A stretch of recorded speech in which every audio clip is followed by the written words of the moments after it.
O Senhor esteja convosco. Ele está no meio de nós. Proclamação do Evangelho de Jesus Cristo, segundo Mateus. Glória a vós, Senhor.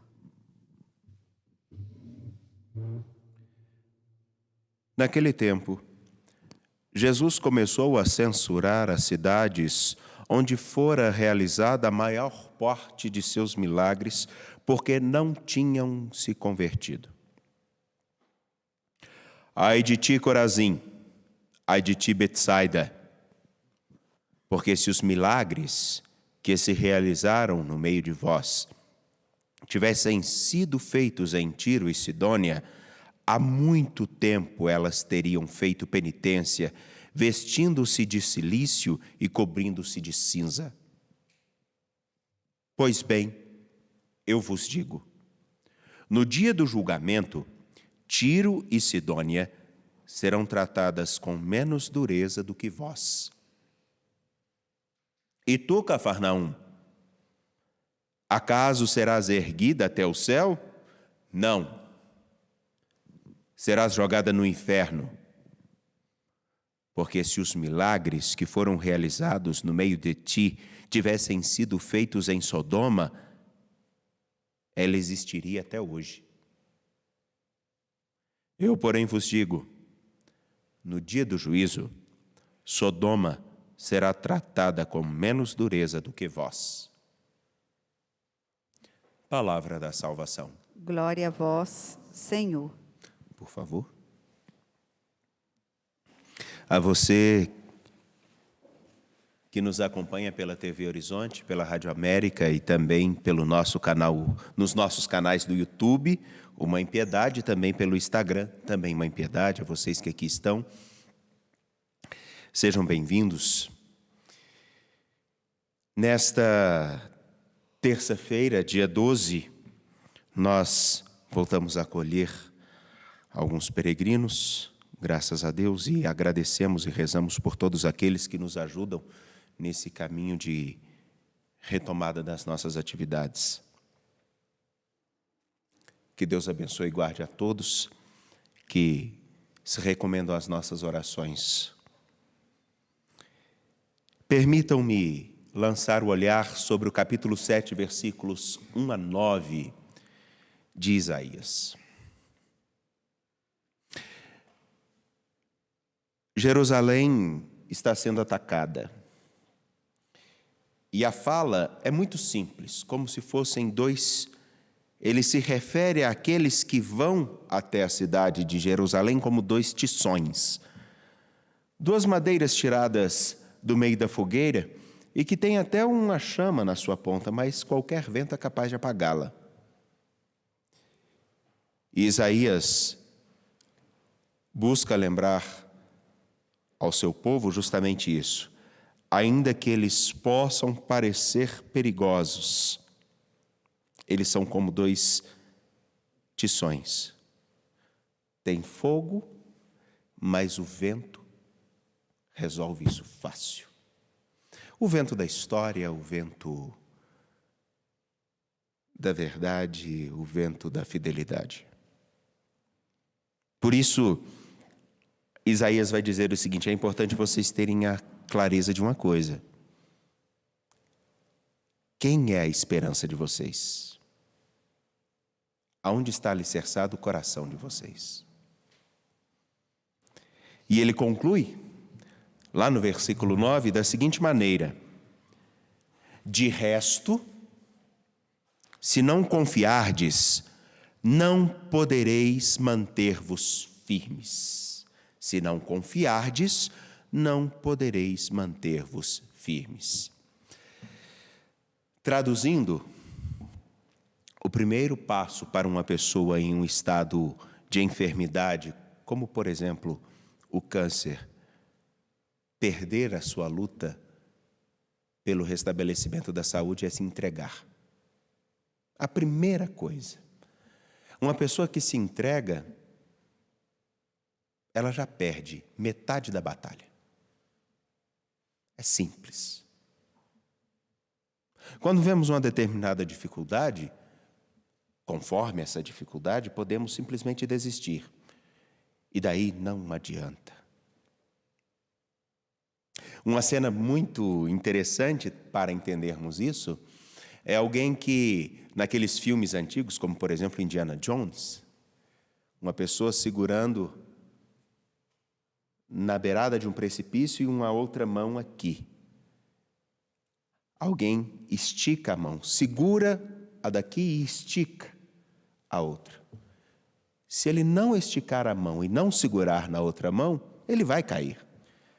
Então quer dizer, 50% da sua segurança está no gesto de também estender a mão e acreditar que o outro vai fazer o que é possível.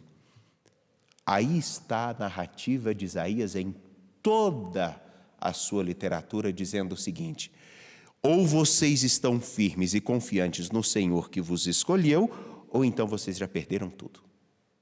E por incrível que pareça, à medida com que vamos lendo o livro de Isaías, percebemos que com o passar dos anos, o povo vai realmente esmorecendo. Do mesmo modo que vi pessoas com situações muito sérias de saúde que se restabeleceram. Simplesmente porque confiaram e acreditaram e lutaram por aquilo. É claro que a ciência ajuda, mas existe uma dimensão interna que é fundamental. Eu quero lutar e eu quero fazer. Vejam que coisa. Isaías é um homem de profunda esperança.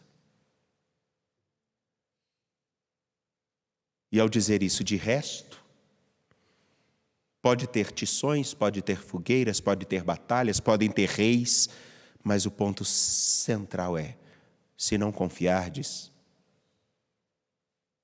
não podereis manter-vos firmes. Não continuareis o caminho.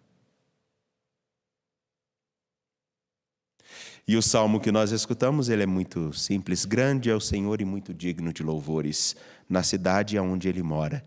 Seu Monte Santo, esta colina encantadora e alegria do universo. O Senhor, o nosso Deus, Ele escolheu um povo que com o tempo foi chamado de Jerusalém. Jerusalém deixou de ser reconhecida simplesmente como uma cidade, mas ela passou a ser reconhecida como um povo que foi escolhido para ser habitação de um Deus, do único Deus. Porém, os reis da terra se aliaram e todos juntos avançaram contra Jerusalém, o povo de seu Deus. Mal a viram, de pavor estremeceram, debandaram perturbados. E ele se refere a Jerusalém para dizer justamente: o povo que firme acredita no seu Senhor, continua o seu peregrinar. E para isso é necessário que ele reconheça o seu Senhor. E tem justamente eco aqui aquilo que nós meditamos na liturgia de domingo. Reconhecer quem é o nosso Senhor. Sabermos escutá-lo e mantermos-nos fiéis a Ele. Porque a fidelidade, ela exige constância. A constância exige dedicação e atenção.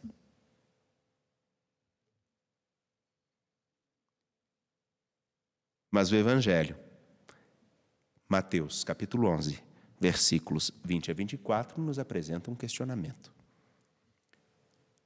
Vejam que sutileza. Jesus começa o seu itinerário passando por Corazim, Betsaida e Cafarnaum. Tudo começa ali, segundo Mateus. Absolutamente tudo. Primeiros milagres, primeiros chamados. E é justamente aonde as pessoas mais tiveram resistência a ele.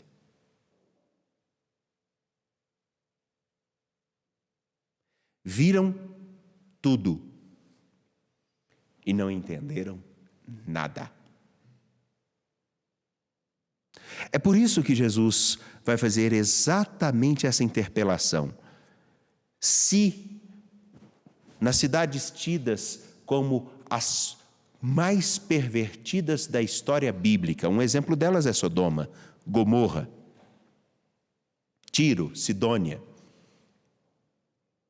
Se essas cidades que eram reconhecidas como as menos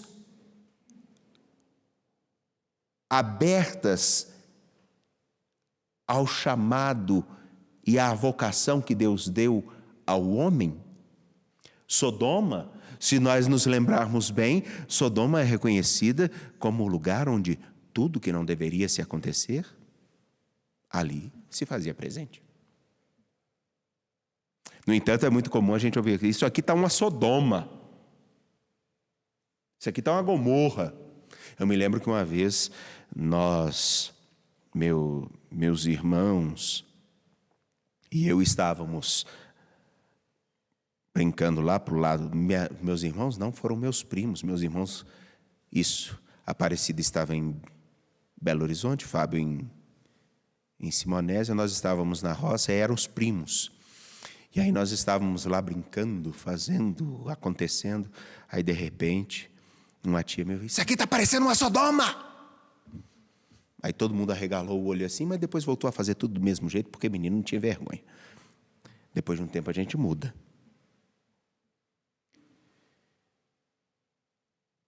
A Sodoma é justamente o lugar onde seria a personificação do que não se deveria ser vivido pelo ser humano, de total corrupção, descaso com a dignidade humana, de atenção.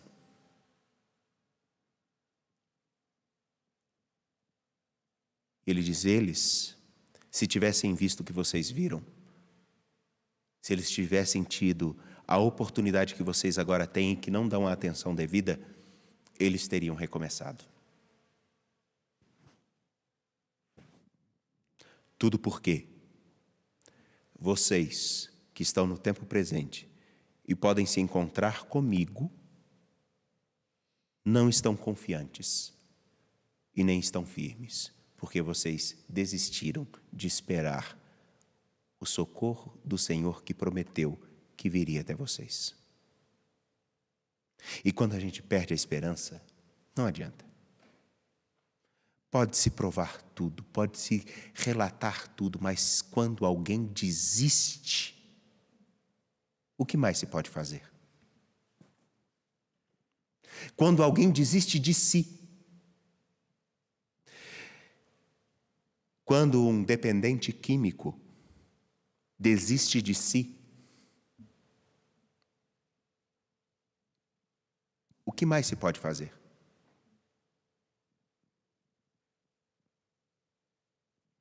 O que Jesus aponta aqui é justamente isso. Vocês nem esperam mais. Vocês não acreditam mais. Por isso não conseguem enxergar. Quem tem a capacidade de acreditar e de esperar, busca cultivar isso dentro de si, ainda que tudo esteja caindo aos pedaços ao seu redor, ele procura encontrar um caminho. É como o exemplo de uma senhora que conheci, cuidou do marido, que foi dependente químico, cuidou do cunhado, viu 2 sobrinhos serem assassinados.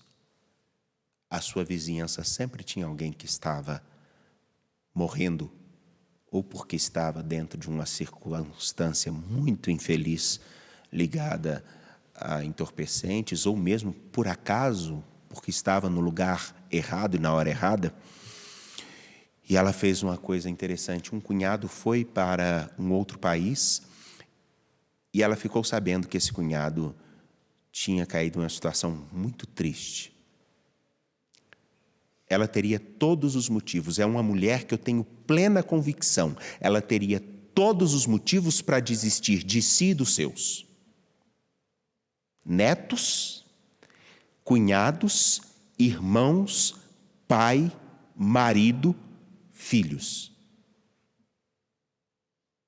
Ela se organizou de tal modo que conseguiu trazer, sem dinheiro, o cunhado e colocar dentro de casa e dele cuidar. e ajudá-la a se restabelecer. E por incrível que pareça, com todas as dificuldades, cuidava das netas, dos filhos e trabalhava. E fazia isso porque ela tinha a capacidade de ver, e eu me lembro de uma expressão dela: a gente não pode deixar de acreditar, né? Essa é a diferença básica do que gostaria de falar. Quando Isaías diz ao povo: de resto, se não confiardes e não podereis manter-vos firmes, é um pouco da imagem dessa mulher. É um pouco do que faz com que Corazim, Betsaida, Cafarnaum não consigam identificar o que o Senhor lhes apresenta como caminho. E a mesma coisa hoje. O que possivelmente é um grande empecilho para nós começarmos a reconstruir a nossa história particular, comunitária, social, é porque nós, em muitos casos, já desistimos de nós. E procuramos um Deus à nossa imagem e semelhança. E pouco estamos dispostos a perceber aquilo que o próprio Senhor já nos falou há muito tempo. Porque queremos receitas novas para fazermos quitandas antigas. E aí eu faço um adendo muito simples.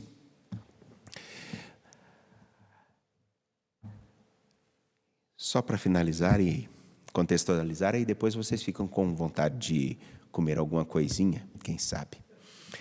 Quem já comeu biscoito de polvilho frito? Lembram-se? Aquilo tem um jeito de fazer. Não adianta ficar inventando muita moda. É um jeito de fazer. Quem tenta inventar, estraga a receita.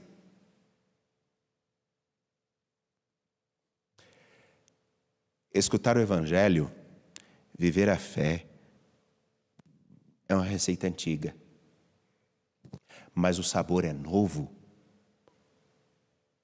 Cada dia que a gente se alimenta desse mesmo Evangelho, se deixa nutrir por ele, e olha a vida de um modo diferente.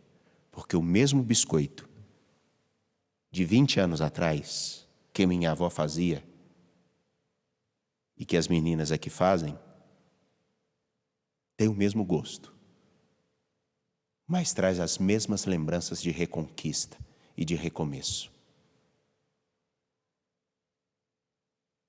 O que a palavra nos oferece é sempre a mesma coisa.